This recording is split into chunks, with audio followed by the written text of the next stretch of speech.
ಆತ್ಮೀಯ ವಿದ್ಯಾರ್ಥಿಗಳೇ, ನಾವು ಸಮಾಜದಲ್ಲಿ ವಾಸಿಸ್ತಾ ಇರುವಂತಹ ಒಂದು ಪ್ರಾಣಿ ವರ್ಗಕ್ಕೆ ಸೇರ್ಪಡೆಗೊಂಡಿರುವಂತಹ ಅಲ್ವಾ? ಹಾಗಾದ್ರೆ ಸಮಾಜದಲ್ಲಿರ್ತಕ್ಕಂಥ ನಾವುಗಳು ಸಮಾಜದ ಅವಿಭಾಜ್ಯ ಅಂಗದಲ್ಲೇ ಜೀವನ ನಡೆಸ್ತಾ ಇರ್ತಾರೆ. ಹಾಗಾದ್ರೆ ಆ ಅಂಗವನ್ನ ಕುರಿತಾಗಿ ನೋಡ್ತಾ ಹೋದಾಗ ಒಂದು ಚಲನಚಿತ್ರ ಗೀತೆ ಕೇಳಿಕೊಂಡ್ರೆ ಅದರ ಬಗ್ಗಿನ ಮಹತ್ವ ಏನು ಅಂತ ಹೇಳಿ ಮೋಸ್ಟ್ಲಿ ಗೊತ್ತಾಗ್ತದೆ. ಅದನ್ನ ನೋಡ್ಕೊಂಡೆ ಮುಂದುವರೆದು ಹೋಗೋಣ.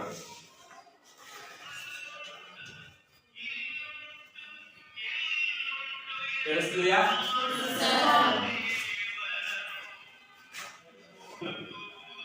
ಕೇಳಿಸ್ಕೊಳ್ಳಿ.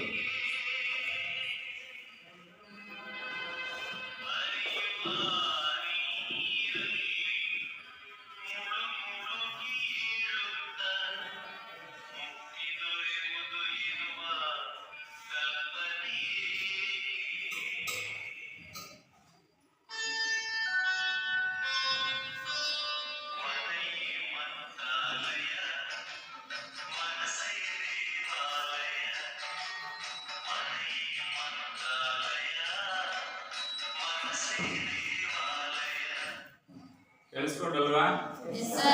ಹಾಗಾದ್ರೆ ಮನೆ ಎನ್ನುವಂಥದ್ದು ಯಾವ್ದಕ್ಕೆ ಹೋಲಿಕೆ ಮಾಡಿದ್ದಾರೆ? ಮಂತ್ರಾಲಯ ಎನ್ನುವುದಕ್ಕೆ ದೇವಸ್ಥಾನ. ಹೌದಾ? ಹಾಗಾಗಿ ಶ್ರೇಷ್ಠವಾಗಿರುವಂತಹ ರೀತಿ ನಮ್ಮ ಮನೆಯನ್ನ ದೇವಸ್ಥಾನಕ್ಕೆ ಹೋಲಿಕೆ ಮಾಡ್ಕೊಂಡಿದ್ದೀವಿ. ಅದಕ್ಕೆ ಹೇಳ್ತಾವ ನೀರು ಎಲ್ಲೆಲ್ಲಿದೆ ಅಂತೆಲ್ಲ ಅದ್ರಲ್ಲಿ ಮುಳುಗಿ ಅಂದ್ರೆ ಪಾಪ ಬಗೆಹರಿಯುವುದಿಲ್ಲ. ಸರಿನಾ? ಎಲ್ಲೆಲ್ಲೋ ಹೋಗಿ ನಾವು ಪೂಜೆ ಮಾಡೋ ಅವಶ್ಯಕತೆಗಳು ಇರೋದಿಲ್ಲ. ಹಾಗೆ ಸಾಕಷ್ಟು ಪದಗಳನ್ನು ನೋಡ್ತಾ ಹೋಗ್ತೀವಿ. ವಸುದೈವ ಕುಟುಂಬಕಂ ಅಂತ ಹೇಳಿ ಕರೀತೀವಿ. ವಿಶ್ವವೇ ಒಂದು ಕುಟುಂಬ ಅಂತ ಹೇಳಿ ಕರೆದಿರುವಂತದ್ದಾಗಿಯೂ ಕೂಡ ಇರುವಂತ. ಹಾಗೆ ಮತ್ತೊಂದು ನಾಣ್ಣುಡಿನೂ ಕೂಡ ಕೇಳಿರ್ಬೋದು. ಮನೆಯೇ ಮೊದಲ ಪಾಠಶಾಲೆ, ತಾಯಿಯೇ ಮೊದಲ ಗುರು ಅಂತೇಳಿ ಕರೆದಿರುವಂತದ್ದು, ದೇವರು ಅಂತೇಳಿ ತಿಳಿಸಿರುವಂತದ್ದು. ಇವುಗಳನ್ನೆಲ್ಲ ನೋಡ್ತಾ ಹೋದಾಗ ಗೊತ್ತಾಗುತ್ತೆ ನಾವು ಬದುಕ್ತಾ ಇರುವಂತಹ ಆ ಒಂದು ಘಟಕ ಸಮಾಜದಲ್ಲಿ ಹಾಗೆ ನಮ್ಮ ಬೆನ್ನೆಲುಬಿಗೆ ಎಷ್ಟು ಪ್ರಾಮುಖ್ಯತೆಯನ್ನ ಪಡ್ಕೊಂಡಿದೆ ಅಂತ ಹೇಳಿ ನಾವು ಸುಲಭವಾಗಿ ಹೇಳ್ತಾ ಹೋಗ್ಬೋದಲ್ವಾ? ಆ ಒಂದು ಘಟಕ ಯಾವುದು ಅಂತ ಹೇಳಿದ್ರೆ ಅದೇ ಕುಟುಂಬ ಅಂತ ಹೇಳಿ ಕರೀತಾ ಹೋಗ್ಬೋದು. ಹೌದಾ?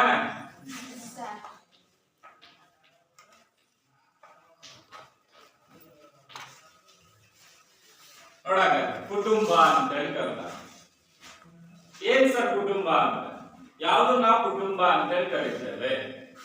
ಈಗಿದೀವಿ ನಾವಿಲ್ಲಿ, ನಾವು ಕೂಡ ಒಂದು ಕುಟುಂಬನ ಅಲ್ಲ?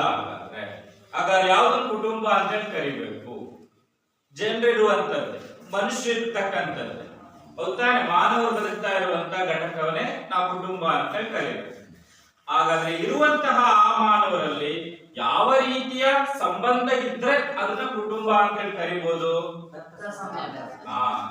ಅವರವರ ನಡುವೆ ರಕ್ತ ಸಂಬಂಧ ಇರಬೇಕು. ನಾವೆಲ್ಲರೂ ಕೂಡ ಸದಸ್ಯರುಗಳೇ, ಸಮಾಜದ ಸದಸ್ಯರಾಗಿದ್ದಾವೆ, ಒಂದು ಧರ್ಮವನ್ನು ಅವಲಂಬಿಸಿಕೊಂಡು ಹೋಗ್ತಾ ಇರುವಂತವ್ರು ಇದ್ದಾವೆ. ಹಾಗೇನೆ ಕುಟುಂಬದ ಸದಸ್ಯರು ಕೂಡ ಹೌದು. ಹಾಗಾದ್ರೆ ಒಂದು ಧರ್ಮದಲ್ಲಿ ಅಂತ ಹೇಳಿದಾಗ ಅಲ್ಲಿ ರಕ್ತ ಸಂಬಂಧ ಇರಲೇಬೇಕು ಅಂತ ಹೇಳಿಲ್ಲ. ನಾವು ಯಾವ ಧರ್ಮ ಬೇಕಾದ್ರೂ ಪಾಲನೆ ಮಾಡ್ಕೊಂಡು ಹೋಗೋ ಅವಕಾಶ ಕೊಟ್ಟಿಲ್ಲ. ಆದ್ರೆ ಕುಟುಂಬ ಅಂತ ಹೇಳಿದಾಗ ಆ ಕುಟುಂಬದ ಸದಸ್ಯರ ನಡುವೆ ಇರಬೇಕಾಗಿರೋದು ಯಾವುದು?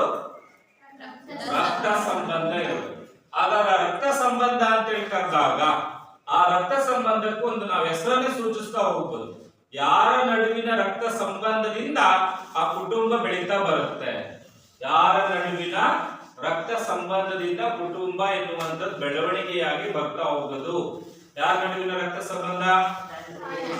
ತಂದೆ ತಾಯಿ ಅಥವಾ ಗಂಡ ಹೆಂಡತಿ ಎನ್ನುವಂತ ಈ ಒಂದು ರಕ್ತ ಸಂಬಂಧದಿಂದಲೇ ಕುಟುಂಬ ಎನ್ನುವಂಥದ್ದು ಬೆಳೀತಾ ಹೋಗುತ್ತೆ. ಹಾಗಾದ್ರೆ ಕುಟುಂಬ ಅಂದ್ರೆ ಏನು ಅಂತ ಹೇಳೋದಾದ್ರೆ ಇದೇ ಅಂಶವನ್ನು ಇಟ್ಕೊಂಡೆ ನಾವು ಕುಟುಂಬ ಅಂದ್ರೆ ಏನು ಅಂತ ಹೇಳ್ಬೋದಲ್ವಾ? ಹೇಳ್ಬೋದು ತಾನೆ? ಹಾಗಾದ್ರೆ ಹೇಳ್ಬೋದು. ಯಾರಿದ್ದಾರೆ ಈಗ? ಗಂಡ ಹೆಂಡತಿ ಅಥವಾ ತಂದೆ ತಾಯಿ ಅಂತ ಹೇಳಿ ಕರೀತಾ ಹೋಗ್ಬೋದು. ತಂದೆ ತಾಯಿ ಇವ್ರ ನಡುವೆ ಯಾವ ಸಂಬಂಧ ಇರಬೇಕು?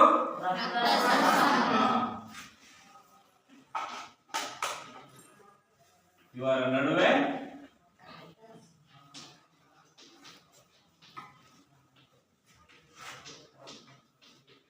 ರಕ್ತ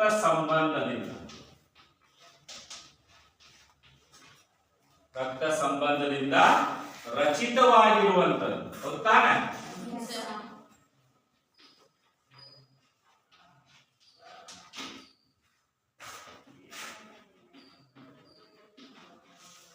ರಚಿತವಾಗಿರುವಂತ ಒಂದು ವ್ಯವಸ್ಥೆನೇ ಅದು.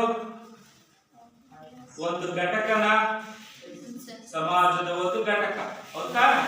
ಹಾಗಾದ್ರೆ ರಚಿತವಾಗಿರುವಂತ ಒಂದು ಘಟಕವನ್ನೇ ನಾವು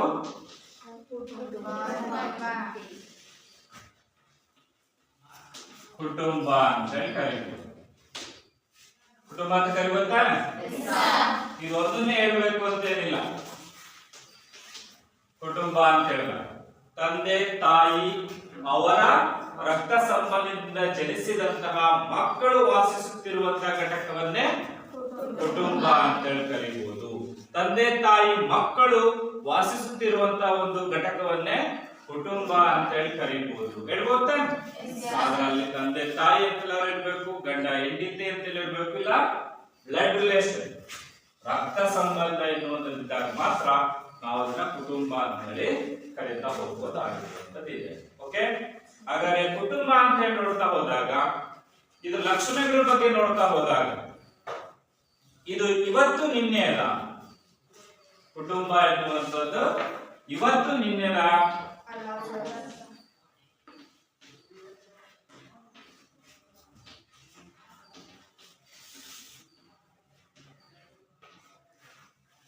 ಕುಟುಂಬ ಎನ್ನುವಂಥದ್ದು ಇವತ್ತು ನಿನ್ನೆದ ಅಂತ ಕೇಳಲ್ಲ. ಪುರಾತನ ಕಾಲದಿಂದಲೂ ಕೂಡ ಬಂದಿರುವಂತ ರಾಜ ಮಹಾರಾಜರ ಕಾಲದಲ್ಲಿ ನೋಡ್ತೀವಿ. ಬುಡಕಟ್ಟು ಜನಾಂಗಗಳಿಂದ ರಚನೆ ಆಗಿರುವಂತದ್ದು ನೋಡ್ತಾ ಬಂದ್ರೆ ಈಗಿರುವಂತ ಕುಟುಂಬಗಳು ಬೇರೆ ತರ ಇರ್ಬೋದು, ಆಗಿನ ಕುಟುಂಬಗಳು ಬೇರೆ ರೀತಿಯಲ್ಲಿ ರಚನೆ ಆಗಿರ್ಬೋದು. ಹೌದಾ? ವಿವಾಹ ಪದ್ಧತಿಗಳು ಅಂತ ಹೇಳಿ ಕರಿತೀವಿ. ಈಗಲೂ ಕೂಡ ಇದಾವೆ. ನಮ್ಮ ಸಂಬಂಧಿಕರಲ್ಲಿ ವಿವಾಹ ಆಗುವಂತದ್ದು ಇದೆ, ಹೊರಗಿನವರ ಹತ್ರ ವಿವಾಹ ಆಗುವಂತದ್ದು ಇದಾವೆ. ಆದ್ರೆ ಹಿಂದಿನ ಕಾಲದಲ್ಲಿ ನೋಡ್ತಾ ಹೋದ್ರೆ ಬುಡಕಟ್ಟು ಜನಾಂಗಗಳ ಅವಧಿಯಲ್ಲಿ ಆ ಬುಡಕಟ್ಟು ಜನಾಂಗಗಳಲ್ಲಿಯೇ ಒಳಬಾಂಧವ್ಯ ವಿವಾಹ ಕ್ರಮ ಅಂತ ಇತ್ತು. ಅವ್ರು ಬೇರೆ ಬುಡಕಟ್ಟುಗಳ ಜೊತೆ ವಿವಾಹ ಆಗೋಂಗೆ ಇರಲಿಲ್ಲ, ಅಲ್ಲೇ ವಿವಾಹ ಆಗಬೇಕಿತ್ತು.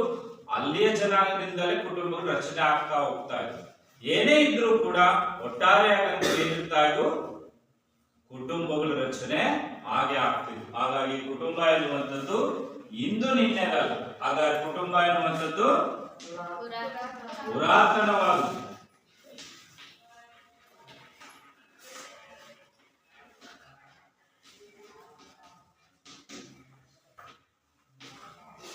ಇದು ಸಹ ಅನಾದಿ ಕಾಲದಲ್ಲೂ ಕೂಡ ಬಂದಿರುವಂತದ್ದಿದೆ.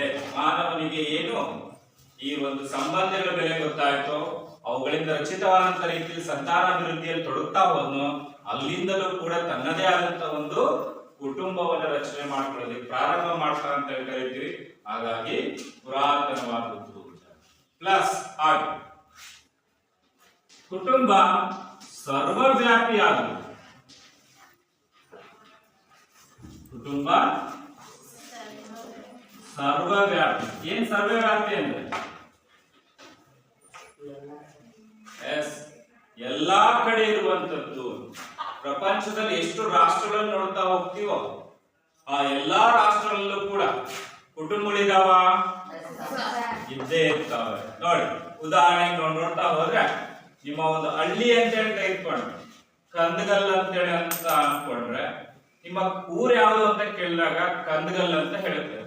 ಬರ್ರಿ ನಿಮ್ ಊರ್ ತೋರ್ಸಿ ನನಗೆ ಅಂತ ಹೇಳಿದಾಗ ನೀವು ಬೆಳ್ ಮಾಡಿ ತೋರಿಸುವಂತದ್ದು ನಿಮ್ ಊರ್ ಕಡೆ ಬೆಳ್ ಮಾಡಿ ಇದೇ ನೋಡಿ ಸರ್ ಕಂದಗಲ್ಲು ಅಂತ. ಅದು ತೋರ್ಸೋದು ಮಾತ್ರ ಯಾವ್ದನ್ನಾದ್ರೂ ಮನೆಗಳಲ್ಲಿ ಕಟ್ಟಿರುವಂತ ಕಟ್ಟಡಗಳನ್ನು ಬೆಳ್ ಮಾಡಿ ನಾವು ತೋರಿಸೋದು. ಆದ್ರೆ ಕೊಡೋ ಹೆಸರು ಮಾತ್ರ ಇದೊಂದು ಹಳ್ಳಿ, ಇದೊಂದು ಸಮಾಜದ ಒಂದು ಭಾಗವಾಗಿರುವಂತದ್ದು ಅಂತ. ಆದ್ರೆ ತೋರ್ಸೋದು ಮನೆಗಳನ್ನು ತೋರಿಸ್ತೀವಿ. ಮನೆಗಳು ಅಂದ್ರೆ ಅರ್ಥ ಕುಟುಂಬಗಳ. ಹಾಗಾದ್ರೆ ಕುಟುಂಬಗಳ ಹೊರತಾಗಿ ಯಾವುದಿಲ್ಲ, ಹಳ್ಳಿಗಳಿಲ್ಲ, ನಗರಗಳು ಇಲ್ಲ, ರಾಜ್ಯ ಎನ್ನುವಂತ ಪದ ಬರಲ್ಲ, ರಾಷ್ಟ್ರ ಎನ್ನುವಂತ ಪದ ಬರೋದೇ ಇಲ್ಲ. ಹಾಗಾದ್ರೆ ಇವತ್ತೇ ವಿಶ್ವ ಅಂತೇಳಿ ನಾವು ಕರಿತಾ ಇದೀವಿ ಸಾಮಾಜಿಕವಾಗಿರುವಂತ ರೀತಿಯಲ್ಲಿ. ಅದು ನೋಡಕ್ ಸಾಧ್ಯ ಆಗುತ್ತಾ? ಇಲ್ಲ. ಹಾಗಾದ್ರೆ ಇಡೀ ಪ್ರಪಂಚದಲ್ಲಿ ಸರ್ವವ್ಯಾಪಕ ಸಾರ್ವತ್ರಿಕವಾಗಿರುವಂತದ್ದಿದೆ ಯಾವುದು ಕುಟುಂಬ ಎನ್ನುವಂಥದ್ದು ಅಂತ ಹೇಳಿ ಕರೀತಾವ. ಹಾಗೆ ಮತ್ತೊಂದು ಲಕ್ಷಣವನ್ನು ನೋಡಬಹುದು. ಕುಟುಂಬ ಸಾರ್ವತ್ರಿಕವಾದುದು ಮತ್ತು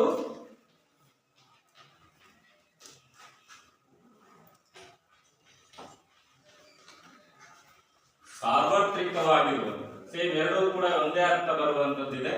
ಸಾರ್ವತ್ರಿಕವಾಗಿ ಕಡ್ಡಾಯವಾಗಿ ಎಲ್ಲಾ ಸಮಾಜದಲ್ಲೂ ಕೂಡ ಕಂಡು ಬಂದೇ ಬರುತ್ತೆ ಅಂತ ಹೇಳಿ ಕರೆಯುವುದು. ಇದರಲ್ಲಿ ಯಾವುದೇ ಭೇದ ಭಾವಗಳು ಇರೋದಿಲ್ಲ. ಶ್ರೀಮಂತ ಕುಟುಂಬ, ಬಡ ಕುಟುಂಬ ಅಂತ ಹೇಳಿ ಇರ್ಬೋದು, ಕೂಲಿಕಾರ ಕುಟುಂಬ, ಉದ್ಯೋಗಸ್ಥ ಕುಟುಂಬರು ಅಂತ ಹೇಳಿ ಬರ್ತಾ ಹೋಗ್ಬೋದು. ಆದ್ರೆ ಕುಟುಂಬ ಎನ್ನುವಂಥದ್ದು ಮಾತ್ರ ಸಾರ್ವತ್ರಿಕವಾಗಿರುವಂಥದ್ದು. ಪ್ಲಸ್ ಕುಟುಂಬ ಶಾಶ್ವತವಾದದ್ದು.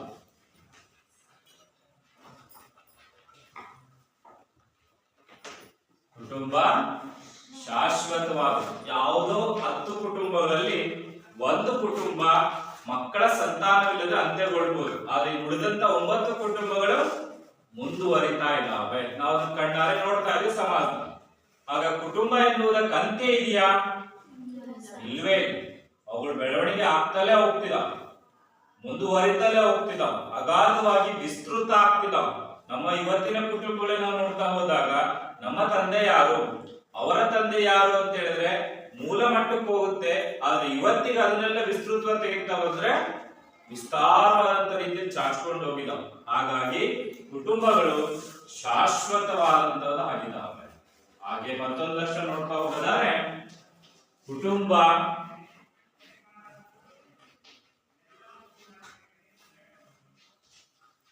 ನೈತಿಕ ನಿಯಮಗಳು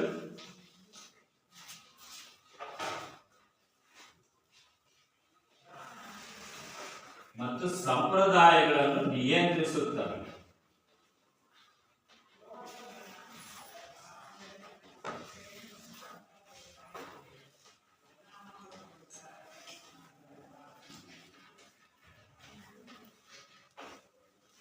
ನೈತಿಕ ನಿಯಮಗಳು, ಮೌಲ್ಯಗಳು, ಸಂಪ್ರದಾಯಗಳನ್ನು ಏನ್ ಮಾಡುತ್ತೆ ಕುಟುಂಬ?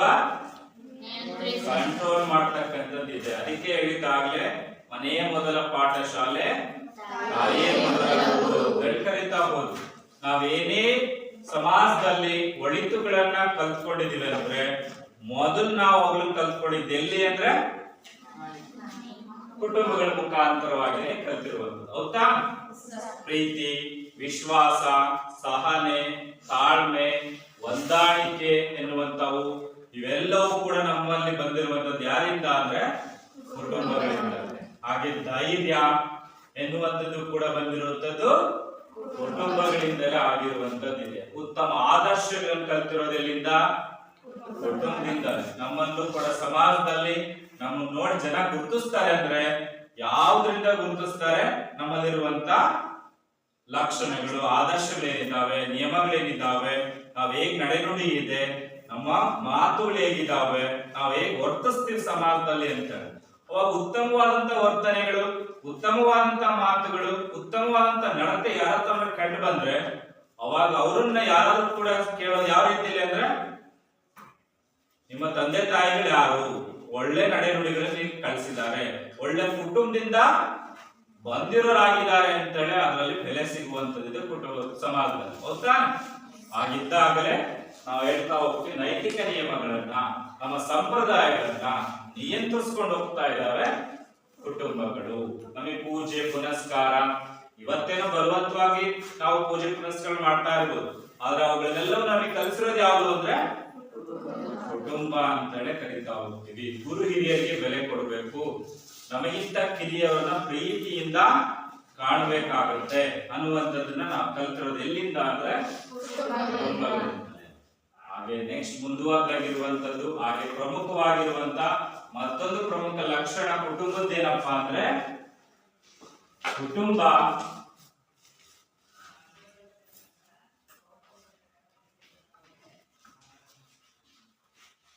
ಎನ್ನುವಂಥದ್ದು ಸಾಮಾಜಿಕವಾದದ್ದು, ಧಾರ್ಮಿಕವಾದದ್ದು, ಆರ್ಥಿಕವಾಗಿರುವಂತದ್ದು ಅಥವಾ ಇನ್ನಿತರ ಯಾವುದೇ ಅಂಶಕ್ಕೆ ಸಂಬಂಧಿಸಿದೆಯೋ ಸಾಮಾಜಿಕವಾಗಿರುವಂತದ್ದು.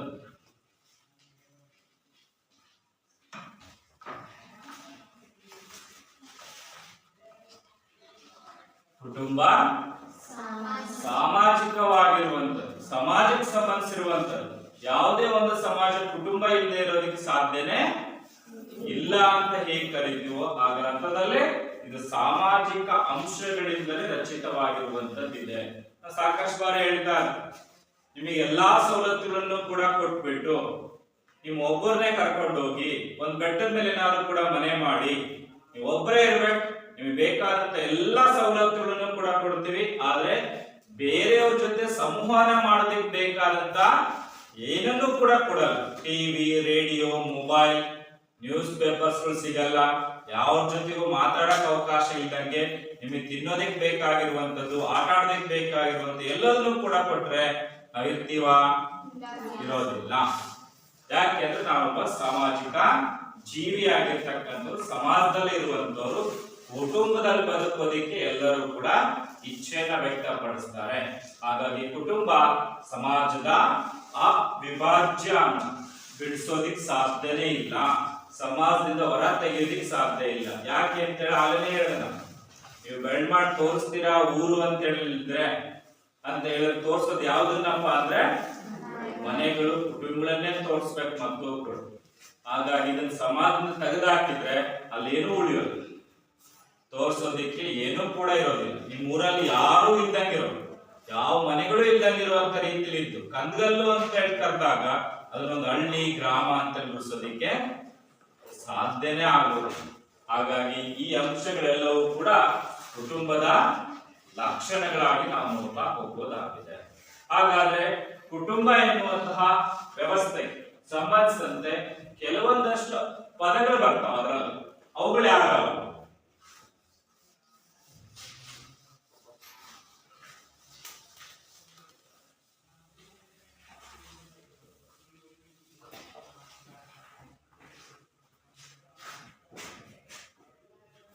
ಯಾವ್ಯಾವ ಬರ್ತಾವೆ? ಕುಟುಂಬ ಅನ್ನುವಂಥ ತಕ್ಷಣಕ್ಕೆ ಬರುವಂತದ್ದು ಮೊದಲು ಡೆಫಿನೇಷನ್ ಅಲ್ಲೇ ಹೇಳಿ, ಯಾವ?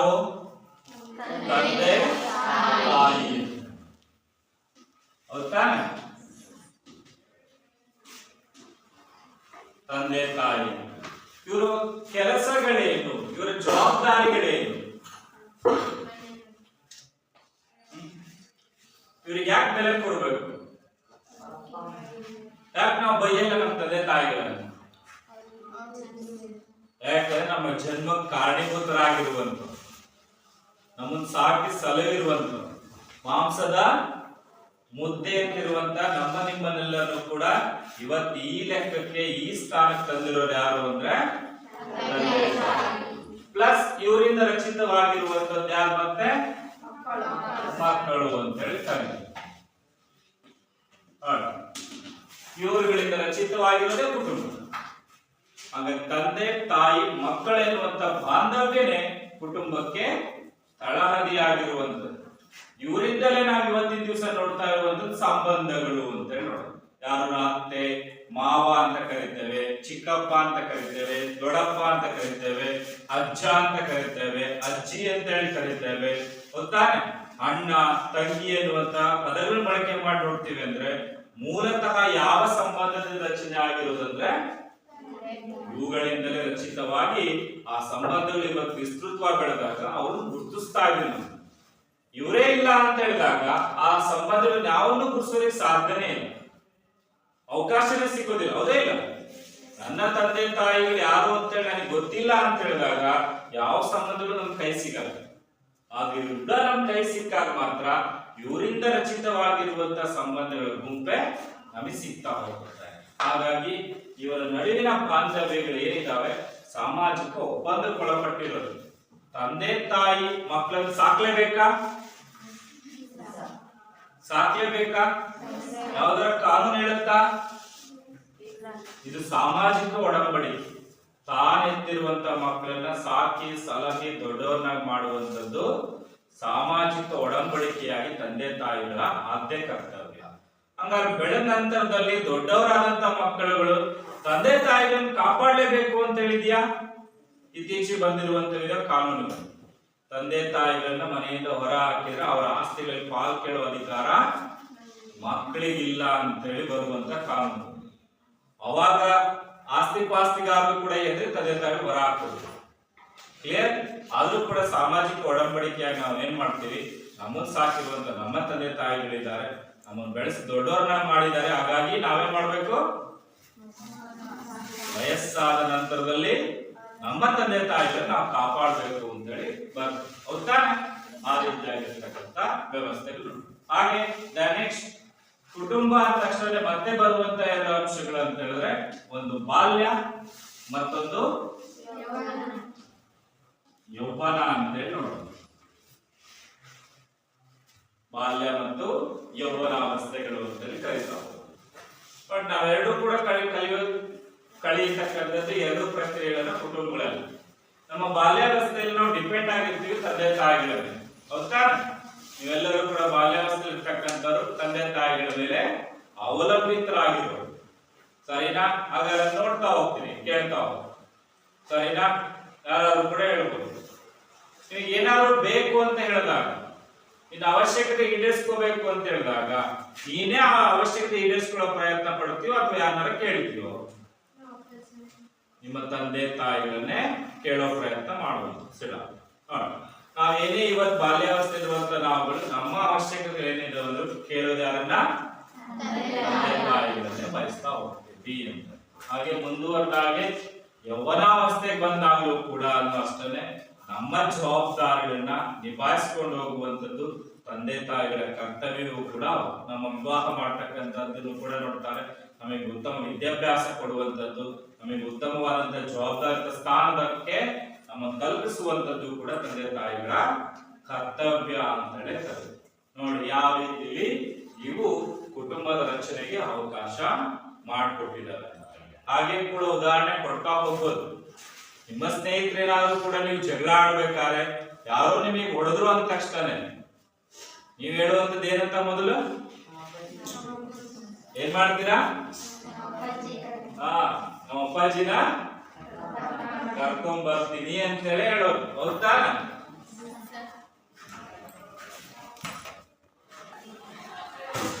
ಹೀಗೆ ಕುಟುಂಬ ಅಂದ ತಕ್ಷಣ ತಂದೆ ತಾಯಿ ಮತ್ತು ಅವರ ಮಕ್ಕಳು, ಹಾಗೆ ಬಾಲ್ಯ ಮತ್ತು ಯೌವನವನ್ನ ಒಳಗೊಂಡಿರುವಂತ ಒಂದು ವ್ಯವಸ್ಥೆಯಾಗಿ ನಾವು ನೋಡ್ತಾ ಹೋಗಬಹುದಾಗುತ್ತೆ. ಹಾಗಾಗಿ ಮುಂದುವರೆದ ಹಾಗೆ ಕುಟುಂಬದ ವಿಧಗಳು ಯಾವ್ಯಾವ ಬರ್ತಾವೆ? ಕುಟುಂಬದ ವಿಧಗಳು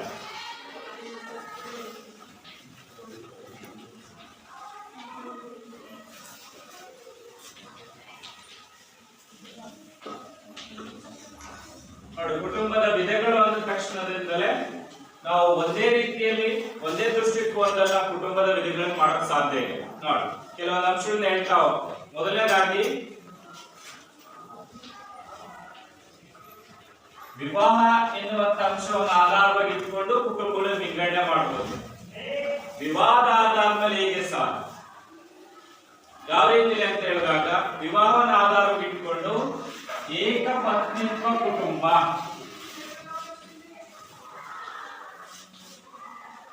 ಏಕಪತ್ನಿತ್ವ ಕುಟುಂಬ, ಒಬ್ಬ ಪುರುಷ ಒಬ್ಬ ಸ್ತ್ರೀಯರ ವಿವಾಹ ಆಗಿದ್ರೆ ಅದನ್ನ ಕರೀತೇವೆ ಅಂತ ಕುಟುಂಬವನ್ನ ಏಕಪತ್ನಿತ್ವ ಕುಟುಂಬ ಅಂತ ಕರೀಬಹುದು. ಹಾಗೆ ಎರಡನೇದಾಗಿ ಬಹುಪತ್ನಿತ್ವ ಕುಟುಂಬ,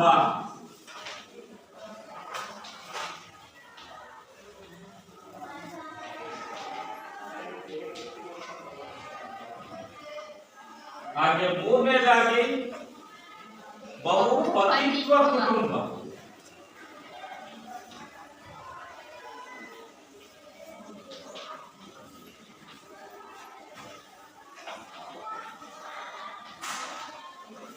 ಬಹುಪತಿತ್ವ ಕುಟುಂಬ ಅಂದ್ರೆ ಒಬ್ಬ ಪುರುಷ ಒಬ್ಬ ಸ್ತ್ರೀಯನ್ನ ವಿವಾಹವಾಗಿ ಅವರಿಂದ ರಚನೆ ಆಗಿರುವಂತಹ ಕುಟುಂಬ ಇದ್ರೆ ಅದನ್ನ ಏಕಪತ್ನಿತ್ವ ಕುಟುಂಬ ಅಂತ ಕರೀತಾರೆ.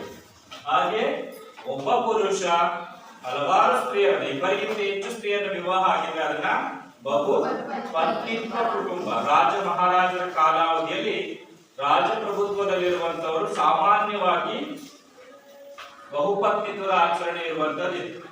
ಪ್ಲಸ್ ಹೆಣ್ಣು ಮಕ್ಕಳ ಸಂಖ್ಯೆ ಅತಿ ಹೆಚ್ಚಾಗಿರುವ ಪ್ರದೇಶದಲ್ಲಿ, ಹಾಗೆ ಗಂಡು ಮಕ್ಕಳ ಸಂಖ್ಯೆ ಕಡಿಮೆ ಇರುವಂತ ಪ್ರದೇಶದಲ್ಲಿ ಸರ್ವೇ ಸಾಮಾನ್ಯವಾಗಿ ಬಹುಪತ್ನಿತ್ವ ಕುಟುಂಬಗಳನ್ನ ನಾವು ನೋಡ್ತಾ ಹೋಗ್ಬೋದು. ಹಾಗೆ ಮತ್ತೊಂದು ಬಹು ಪತಿತ್ವ ಕುಟುಂಬ ಅಂತ, ಒಬ್ಬ ಸ್ತ್ರೀ ಒಬ್ಬರಿಗಿಂತ ಹೆಚ್ಚು ಪುರುಷರನ್ನ ವಿವಾಹ ಆಗಲ್ಪಟ್ಟಿದ್ರೆ ಅದನ್ನ ಬಹುಪತಿತ್ವ ಕುಟುಂಬ ಅಂತ ಹೇಳಿ ಕರೀತಕ್ಕಂಥದ್ದು ಇರುತ್ತೆ. ಯಾವಾಗ ಅಂತ ಹೇಳಿದಾಗ ಸ್ತ್ರೀಯರ ಸಂಖ್ಯೆ ತುಂಬಾನೇ ಕಡಿಮೆ ಇದೆ, ಪುರುಷರ ಸಂಖ್ಯೆ ಹೆಚ್ಚಾಗ್ತಾ ಹೋಗ್ತಾ ಇದೆ ಅಂತ ಹೇಳಿದಾಗ ಆ ಪ್ರದೇಶದಲ್ಲಿ ಇದು ಕಂಡು ಬರುತ್ತೆ. ಹಾಗೆ ಈ ಒಂದು ಕುಟುಂಬದ ಪರಿಕಲ್ಪನೆ ನಮ್ಮ ಮಹಾಕಾವ್ಯಗಳಲ್ಲೂ ಇದೆ. ಮಹಾಕಾವ್ಯಗಳಲ್ಲೂ ಕೂಡ ನೋಡ್ತೇವೆ. ಎಲ್ಲಿ? ಮಹಾಭಾರತದಲ್ಲಿ ಪಾಂಡವರು ಮತ್ತು ಕೌರವರು ಅಂತ ಹೇಳಿ ಕರೆದಾಗ ಪಾಂಡವರು ಅಂತ ಹೇಳಿರುವಂತಹ 5 ಜನರಿಗೆ ಪತ್ನಿಯಾಗಿದ್ದಂತವಳು ದ್ರೌಪದಿ. ಪಾಂಚಾಲಿ ಅಂತ ಹೇಳಿ ಕರೀತಕ್ಕಂಥದ್ದು ದ್ರೌಪದಿ ಒಬ್ಬಳೇ ಪತ್ನಿಯಾಗಿರುವಂತದ್ದು. ಆ ರೀತಿಯಲ್ಲಿರುವಂತ ಕುಟುಂಬವನ್ನು ನಾವು ಮಹಾಕಾವ್ಯಗಳಲ್ಲೂ ಕೂಡ ನೋಡ್ಬೋದು. ಅದೇ ಬಹು ಪತಿತ್ವ ಕುಟುಂಬ ಅಂತ ಹೇಳಿ ಕರೀತಕ್ಕಂಥ. ಹಾಗೆ ಎರಡನೇದಾಗಿ ಅಧಿಕಾರದ ಆಧಾರದ ಮೇಲೆ, ಅಧಿಕಾರವನ್ನು ಅವಲಂಬಿಸಿಕೊಂಡು ಕೂಡ ನಾವು ಕುಟುಂಬವನ್ನು ವಿಂಗಡಣೆ ಮಾಡ್ತಾ ಹೋಗ್ಬೋದು. ಯಾವ ರೀತಿಯಲ್ಲಿ ನೋಡಿ, ಮೊದಲನೇದಾಗಿ ಕುಟುಂಬದ ಅಧಿಕಾರ ತಂದೆ ತಾಯಿ ಇಬ್ಬರಿಗೆ ಅಧಿಕಾರ ಸಂಬಂಧಿಸಿರುವಂತ. ಹಾಗಾಗಿ ಅವರಿಬ್ಬರಿಂದಲೇ ಗುರುತಿಸಿ ನೋಡ್ತಾ ಹೋಗ್ಬೋದು. ತಾಯಿಗೆ ಏನಾದ್ರೂ ಕೂಡ ಕುಟುಂಬದ ಸಂಪೂರ್ಣ ಅಧಿಕಾರ ಜವಾಬ್ದಾರಿಗಳಿದ್ರೆ ಅದನ್ನ ಮಾತೃಪ್ರಧಾನ ಕುಟುಂಬ ಅಂತ.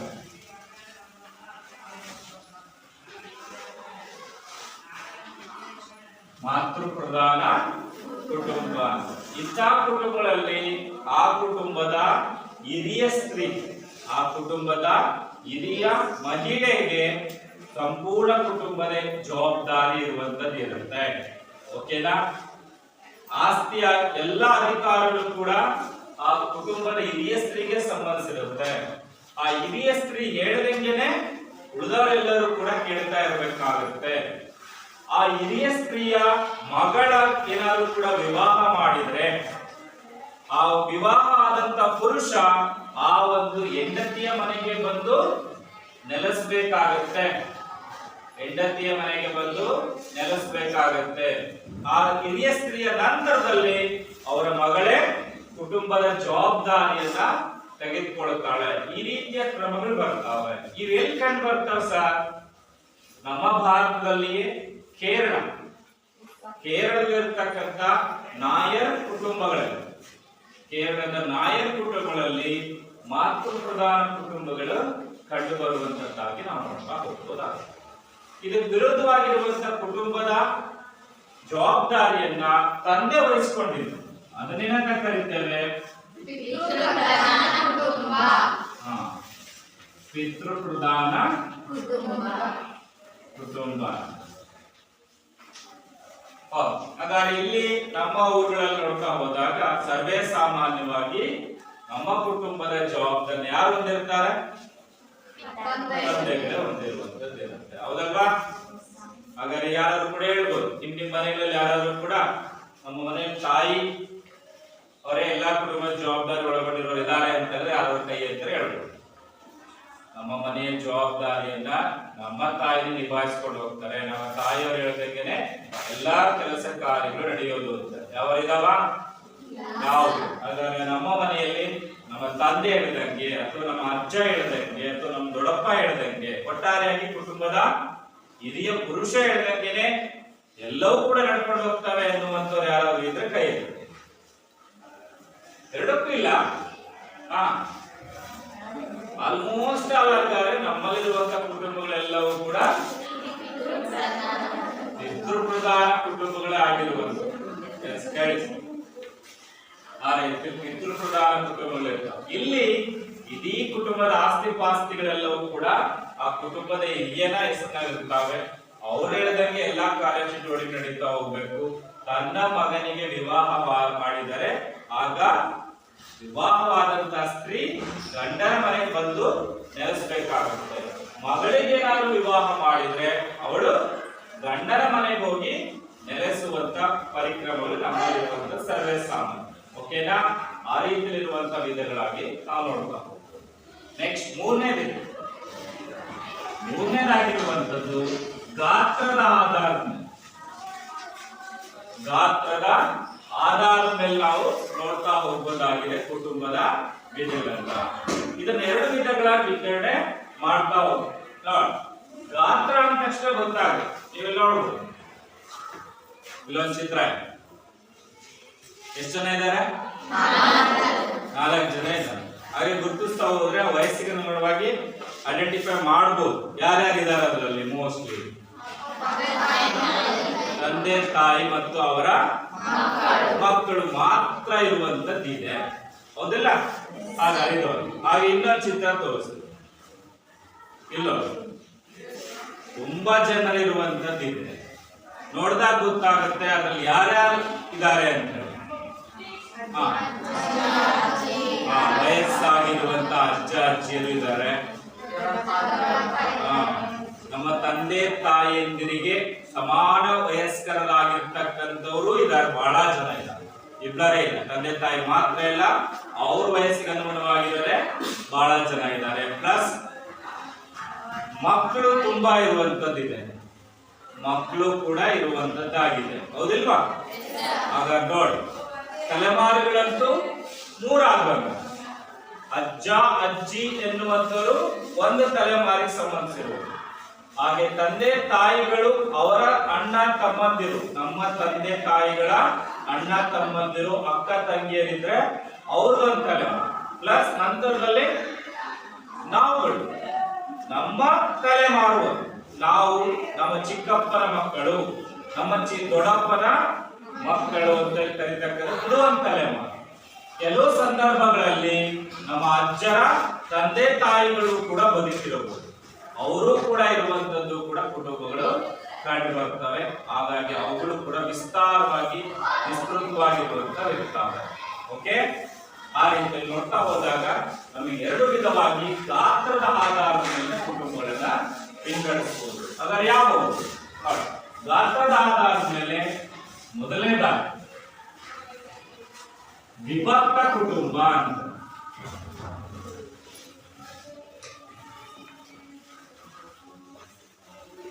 ವಿಭಕ್ತ ಕುಟುಂಬ ಅಂದ್ರೆ ವಿಭಜಿಸಿರೋದು, ಕುಟುಂಬವನ್ನು ಒಡೆದು ಚೂರಾಗಿರುವಂತದ್ದು. ಕೇವಲ ತಂದೆ ತಾಯಿ ಅವರ ಅವಿವಾಹಿತ ಮಕ್ಕಳು ಮಾತ್ರ ಇರುವಂತ ಕುಟುಂಬವಾಗಿ ಗುರುತಿಸ್ತೇವೆ, ವಿಭಕ್ತ ಕುಟುಂಬ. ಇದಕ್ಕೆ ಸಾಕಷ್ಟು ಹೆಸರುಗಳು ಕೂಡ ಇಲ್ಲ. ಆಧುನಿಕ ಕುಟುಂಬ, ಕೇಂದ್ರ ಕುಟುಂಬ ಅನ್ನುವಂತ ಹೆಸರನ್ನು ಕೂಡ ಇದಕ್ಕೆ ಕೊಡ್ತಾ ಹೋಗಬಹುದಾಗಿದೆ. ನಂತರದಲ್ಲಿ ನೋಡ್ತಾ ಹೋಗ್ಬೇಕು, ಅಜ್ಜ ಅಜ್ಜಿ ಅವರ ಅಣ್ಣ ತಮ್ಮಂದಿರು, ಹಾಗೆ ತಂದೆ ತಾಯಿಗಳು ಅವರ ಅಣ್ಣ ತಮ್ಮಂದಿರು ಅಕ್ಕ ತಂಗಿಯರು, ಹಾಗೆ ನಮ್ಮ ಅಣ್ಣ ತಂಗಿಯರು ಅಕ್ಕ ತಂಗಿಯರು, ಕಸಿನ್ಸ್ ಅಂತ ಕರೀತಾರೆ, ಚಿಕ್ಕಪ್ಪ ದೊಡ್ಡಪ್ಪನ ಮಕ್ಕಳು, ಅವರುಗಳೆಲ್ಲರೂ ಕೂಡ ಇರುವಂತಹ 2-3 ತಲೆಮಾರಿಗಿಂತ ಹೆಚ್ಚಿನ ಜನರು ಬದುಕ್ತಾ ಇರುವಂತಹ ಕುಟುಂಬವಾಗಿರುವಂತದ್ದು ಎರಡನೇದಾಗಿದೆ. ಅದೇ ಅವಿಭಕ್ತ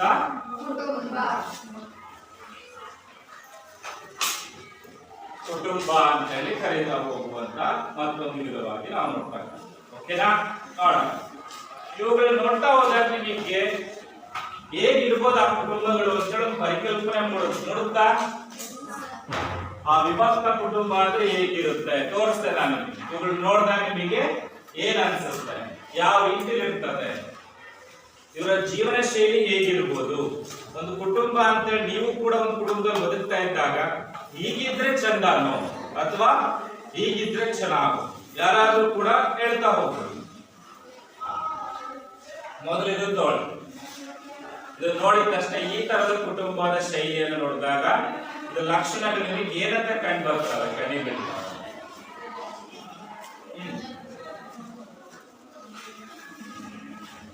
ನೋಡಿ ಎಷ್ಟು ಜನ ಇದ್ದಾರೆ ಇಲ್ಲಿ?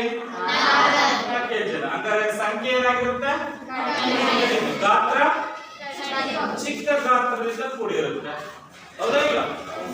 ಹಾಗಾದ್ರೆ ಕಮ್ಮಿ ಜನ ಇರುವಂತದ್ರಿಂದ ಸಂಬಂಧಗಳ ಪ್ರಮಾಣ ಕಡಿಮೆ ಇರುತ್ತೆ, ಹೌದಾನೆ?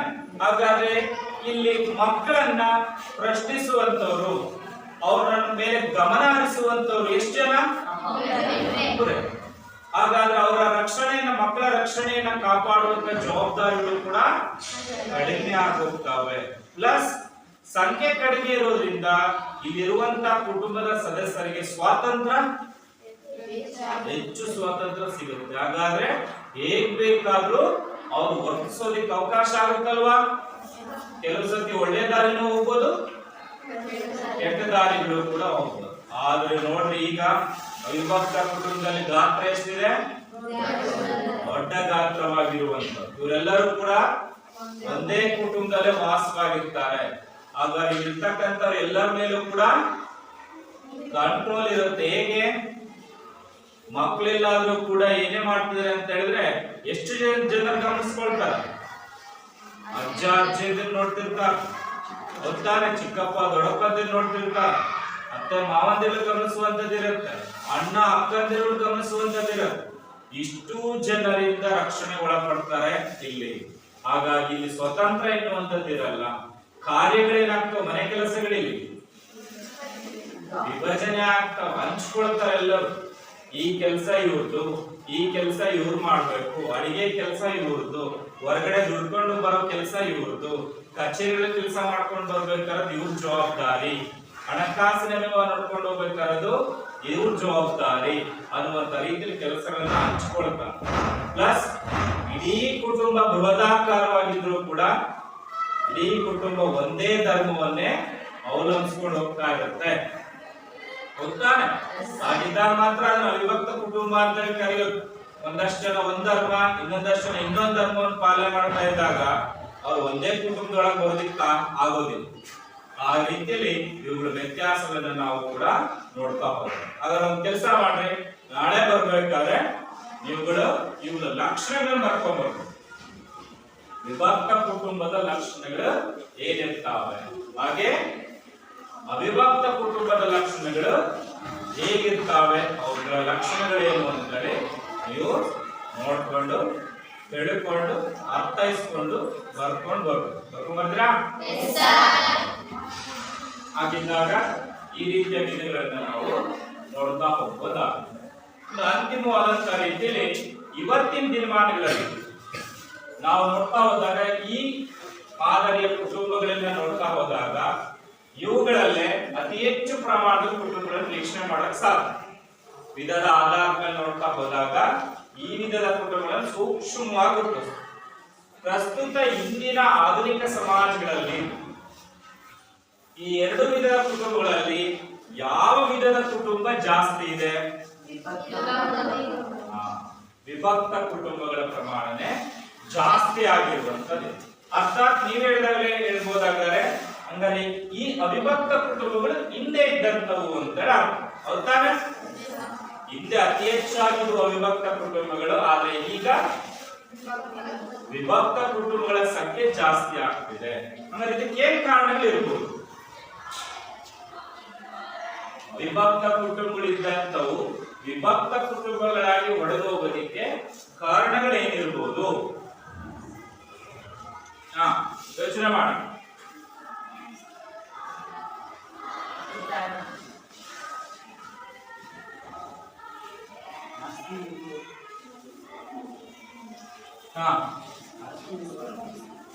ಆಸ್ತಿಯ ಮೇಲಿನ ಅಭಿಲಾಷೆ ಅಂತರ, ಆಸ್ತಿ ವಿವಾದಗಳು. ನನಗೆ ಆಸ್ತಿ ಲಭಿಸ್ಲಿ, ನನ್ನ ಹೆಸರಿಗೂ ಆಸ್ತಿ ಬರ್ಲಿ ಎನ್ನುವಂತ ಅಭಿಲಾಷೆ. ಮತ್ತೆ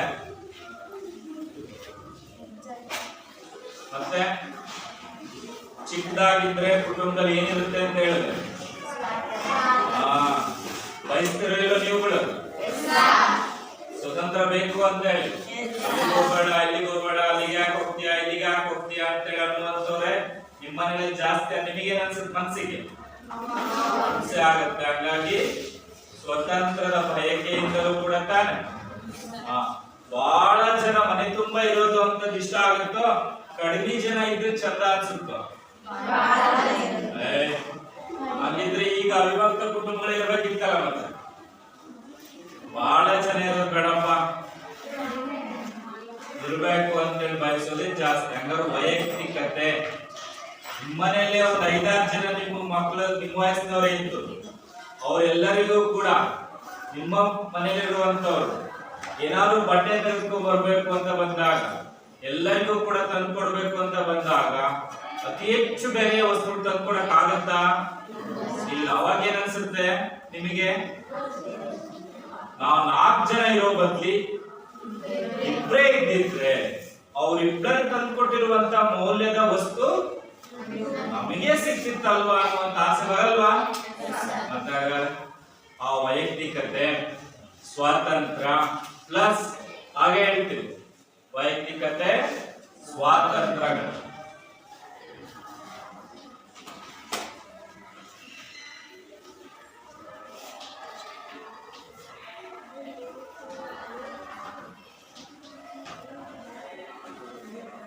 ಪ್ಲಸ್ ಇವತ್ತು ವಿಭಕ್ತ ಕುಟುಂಬಗಳು ಒಡೆದು ಹೊರಗೆ ಹೋಗೋದಕ್ಕೆ ಕಾರಣ ಏನಪ್ಪಾ ಅಂತ ಹೇಳಿದ್ರೆ, ಒಂದ್ ರೀತಿ ಉತ್ತಮವಾದಂತ ಶಿಕ್ಷಣನೂ ಕೂಡ ಕಾರಣ, ಒಳ್ಳೆ ಎಜುಕೇಶನ್ ಕೂಡ ಕಾರಣ ಕುಟುಂಬ ಒಡೆಯೋದು. ಹೇಗೆ? ಒಳ್ಳೆ ಎಜುಕೇಶನ್ ಪಡ್ಕೊಂಡವರು, ಉತ್ತಮವಾದ ರೀತಿ ಡಾಕ್ಟರ್, ಇಂಜಿನಿಯರ್ ಆದವರು ಹಳ್ಳಿಲಿ ಇದ್ರೆ ಅವಕಾಶ ಇರುತ್ತೆ ಅವರಿಗೆ. ಏನ್ ಮಾಡ್ತಾರೆ ಅವರು?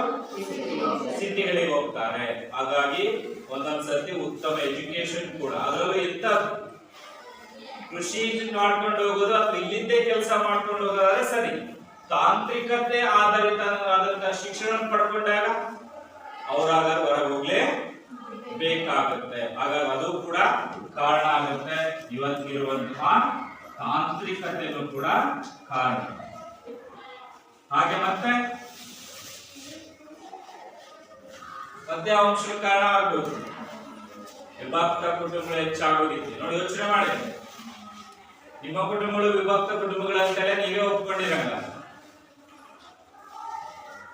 ಯಾಕೆ ಜಾಸ್ತಿ ಆಗಿದಾವೆ?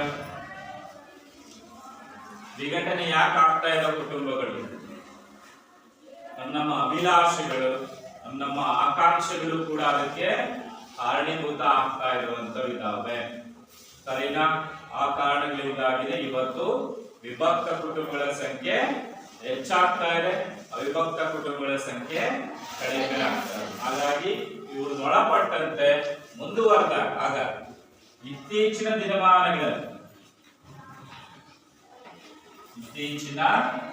ದಿನಗಳಲ್ಲಿ ವಿಭಕ್ತ ಕುಟುಂಬಗಳು ಹೆಚ್ಚಾಗೋದಕ್ಕೆ ಕಾರಣಗಳು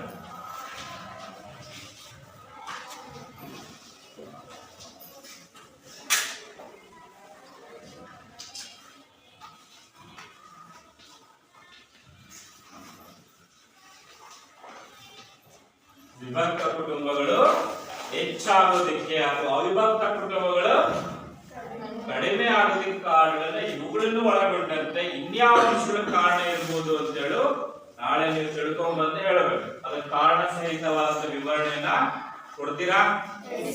ಸರಿ. ಹಾಗೆ ನಿಮಗೆ ಇನ್ನೊಂದು ವರ್ಕ್ ಕೊಡ್ತೀವಿ. ನಿಮ್ಮ ಮನೆಗಳಲ್ಲೇ ಕುಟುಂಬಗಳಿಗೆ ಇರುವಂತಹ ಅನುಗುಣವಾದಂತಹ ರೀತಿಯಲ್ಲಿ ಒಂದು ವಂಶ ವೃಕ್ಷವನ್ನ ರಚನೆ ಮಾಡ್ಕೊಂಡು ಬರ್ಬೇಕು. ವಂಶ ವೃಕ್ಷವನ್ನ ರಚನೆ ಮಾಡ್ಕೊಂಡು ಬರ್ಬೇಕಾಗತ್ತೆ. ರಚನೆ ಮಾಡ್ತೀರಾ? ಕೊನೆಗಿರುವಂತ ರೀತಿಯಲ್ಲಿ ಸಾವಿರಲ್ಲಿ ನೀವುಗಳಿರ್ತೀರಾ, ಅರ್ಥಾತ್ ನಿಮ್ಮ ವಯಸ್ಸವ ಮಕ್ಕಳಿರ್ಬೇಕು. ಅವುಗಳ ಮೇಲೆಗಡೆ ನಿಮ್ಮ ತಂದೆ ತಾಯಿಗಳ ಇರುವಂತ ಹೆಸರುಗಳು ಬರ್ತಾವ.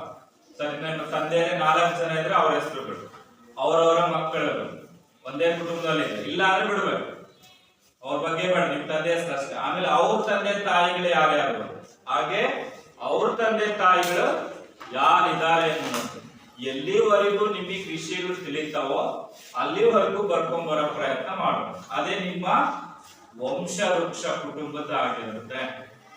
ಸರಿನಾ? ನಿಮ್ಮ ತಂದೆ ತಾಯಿಗಳು ಕೇಳ್ರಿ, ಅವರ ತಂದೆ ತಾಯಿಗಳಿದ್ರೆ ಕೇಳಿದಾಗ ಅವರ ತಂದೆ ತಾಯಿ ಹೆಸರು ಹೇಳ್ತಾ, ಗೊತ್ತಿದ್ರೆ ಅವರ ಅಜ್ಜ ಅಜ್ಜಿಂದ್ರ ಹೆಸರನ್ನು ಹೇಳ್ತಾ, ಆ ರೀತಿಯಲ್ಲಿ ಒಂದು ವೃಕ್ಷದೋಪಾದಿಯಲ್ಲಿ ನಿಮ್ಮ ವಂಶದ ಒಂದು ರೇಖಾಚಿತ್ರವನ್ನ ರಚನೆ ಮಾಡ್ಕೊಂಡ್ ಬರೋದು. ಹಾಗಾಗಿ ನೀವು ತಳಭಾಗದಲ್ಲಿ ಬರ್ತೀರಾ, ಆ ರೇಖಾಚಿತ್ರದ ಮೇಲ್ಭಾಗಕ್ಕೆ ಬಂದಂಗೆ ನಿಮಗಿಂತ ತಲೆಭಾಗದಲ್ಲಿ ದೊಡ್ಡವರಾಗಿರ್ತಕ್ಕಂಥ ಹೆಸರುಗಳನ್ನ ಬರಿತಾ ಹೋದಾಗ ವಂಶ ವೃಕ್ಷ ರಚನೆ ಆಗ್ತಾ ಹೋಗುತ್ತೆ. ಅಜ್ಜ ಅಜ್ಜಿ, ನಿಮ್ಮ ತಂದೆ ತಾಯಿಗಳು, ಆನಂತರ ನೀವುಗಳು ಬರಬಹುದು.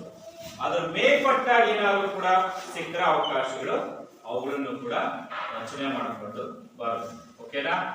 ಆಗ ಅವುಗಳ ಆಧಾರಿತವಾಗಿ ಮುಂದಿನ ತರಗತಿಯಲ್ಲಿ ಹಾಗಾದ್ರೆ ನಿಮ್ಮ ವಿಭಕ್ತ ಕುಟುಂಬಗಳು ಹೆಚ್ಚಾಗುವುದು ಕಾರಣಗಳು ಪ್ಲಸ್ ಅವಿಭಕ್ತ ಮತ್ತು ವಿಭಕ್ತ ಕುಟುಂಬಗಳ ಲಕ್ಷಣಗಳ ಬಗ್ಗೆ ನೀವೇ ಎಕ್ಸ್ಪ್ಲೇನ್ ಮಾಡಬಹುದು. ಸರಿನಾ?